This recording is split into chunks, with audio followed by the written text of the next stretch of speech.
What's going on, everyone? Welcome back to another video. I'm Michigan Sports Talk here, and in this one, we go over why the quarterback room is bright for Michigan in the future, as Michigan quarterback commit Brady Hart went absolutely off this past weekend. Plus, we go over some other commits' performances as well. We also go over some big-time flip targets and a potential flip commit coming soon. And we also talk about Michigan USC being the most watched game of Week 4. The Michigan receivers, no block, no rock mentality. Also, why Alex Orji is the quarterback moving forward, and Wink Martindale snaps back at critics regarding his blitz percentages. It's all going to be in this video and more, so let's go ahead and get right into it.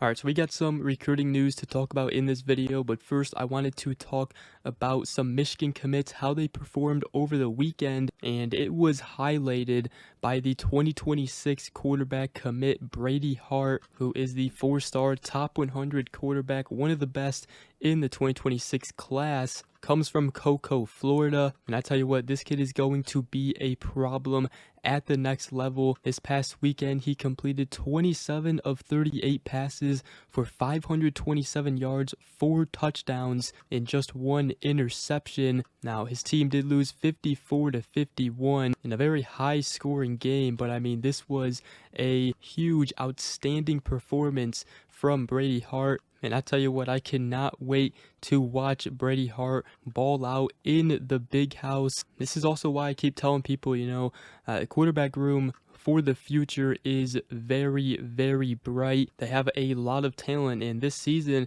for Michigan, it's probably going to be the only season where you don't have an elite quarterback in there, because Michigan has freshman quarterback Jaden Davis, who I think many, including myself, fully expect him to be the starter next season. He's obviously learning the playbook this season and just continuing to develop, may even, redshirt this season. But then Michigan also has Carter Smith, who is another 4-star quarterback in the 2025 class. And then in the 2026 class, Michigan has Brady Hart, who personally I am most excited for. I think this guy is the real deal. When you watch his highlights, you can just tell he's going to be good at the next level. He throws a great ball with great placement. He does make some mistakes, has thrown interceptions, but those interceptions will obviously come down, as he develops more. And I mean, he's only a junior, so 27 of 38 passes for 527 yards, 4 touchdowns. Even though his team lost, what an outstanding performance. He continues to impress this season so far for Cocoa, Florida. Michigan does have 2 commits in the 2026 class, so it is nice to have Brady Hart in there, as Michigan already has their quarterback in that class, and hopefully he can build it up now.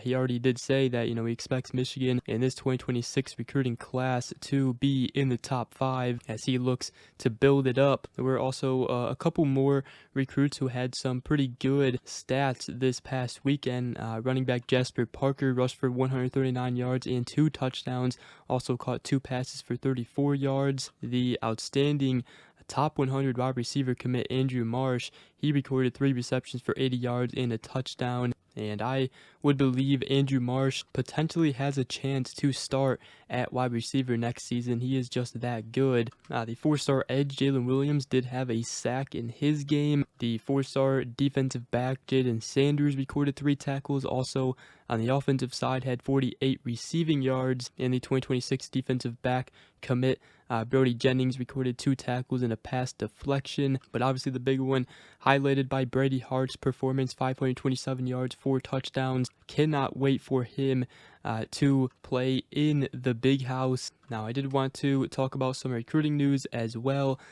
In the 2025 class, a couple flip targets Michigan is going after, and one of them is the 2025 kicker Iowa commit Scott Starzik. Now, he is ranked as Cole's #1 kicker nationally. He's been committed to Iowa since July. However, Michigan did extend an official scholarship offer to him back in August. And according to Brice Mayer to the Michigan Insider, well, there were rumors of him visiting Michigan for the USC game this past weekend. He actually didn't make it, but he could potentially be visiting Ann Arbor this weekend. Now, whether Michigan recruits kickers out of high school or in the transfer portal, Michigan has always had a great kicker, especially recently. And some good news for Michigan, E.G. Howland of the Wolverine did log an on-3 prediction for Michigan to flip Scott Starzik from Iowa. Another flip target is one we've talked about before for a while,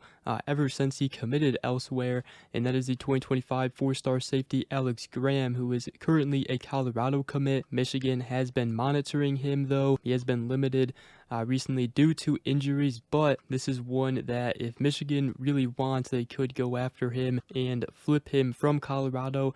Now, he did just take a visit to Michigan this past weekend for the win over USC, so he is a Michigan native, which always helps, and we'll see if Lamar Morgan and this Michigan coaching staff wants him and is able to flip him. Another potential flip commit or flip target for Michigan is the 2025 three-star defensive lineman Christian Evans, who is currently a Virginia Tech commit. He does come from Virginia, but he took a visit for the Michigan USC game over the weekend. He told E.G. Howland of the Wolverine that coming to the Big House to watch a historic matchup was amazing just as a college football fan. He said, I really enjoy how Coach Lou Esposito and Coach Wink Martindale scheme up the whole front. Now, Michigan hasn't offered him yet, but if they did, he did say, well, for the defending national champs and one of the Blue Bloods to offer me, I'd be very honored. So it's no doubt if Michigan does offer him, they would be in the mix to flip him from Virginia Tech.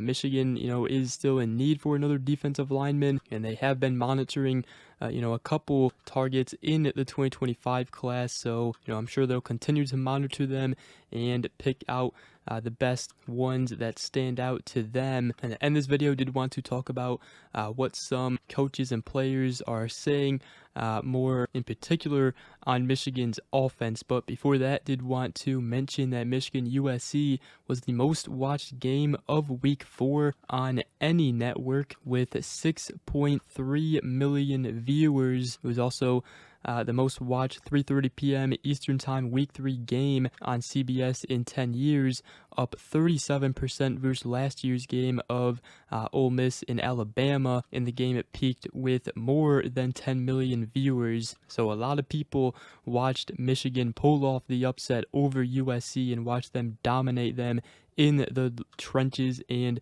on the line of scrimmage. Absolutely love to see it. And then Michigan wide receiver Fredrick Moore, he spoke to the media, and he talked about the Michigan offense, Michigan running the ball a lot, not passing it as much. He did say, I think the pass game has a lot of potential.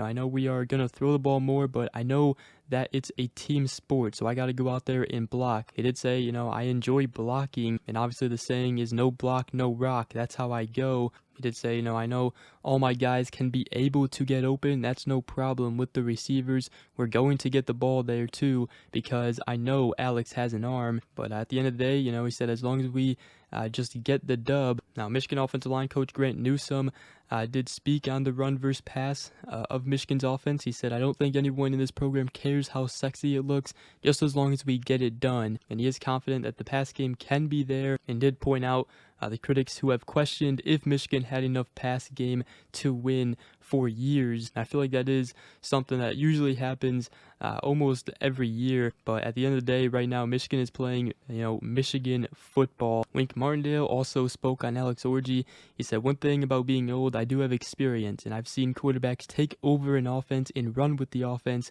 and I think that's what's going to happen with this guy. I love the kid, and I have to agree with that. I think Michigan, they found their quarterback for the season. It's going to be Alex Orji. I don't really care about what people are saying, we can't throw the ball, whatever. Michigan has found their identity, and it's with Alex Orji in there at quarterback. He just brings that extra dimension to the run game for Michigan that defenses has to account for. And I think as the season goes on, we're going to see him and the passing game pick it up. But if he keeps, doing what he's doing, don't turn the ball over. That's all really Michigan needed out of a quarterback this season. So Wink Martindale did also speak about, his blitz percentages coming into the USC game. And, well, he said, keep writing that. They're wrong. Talking about people who think that he just loves to blitz and that he won't adjust against other teams. And we did talk about this as well in a video this week already about his blitz percentages, how they went from 50%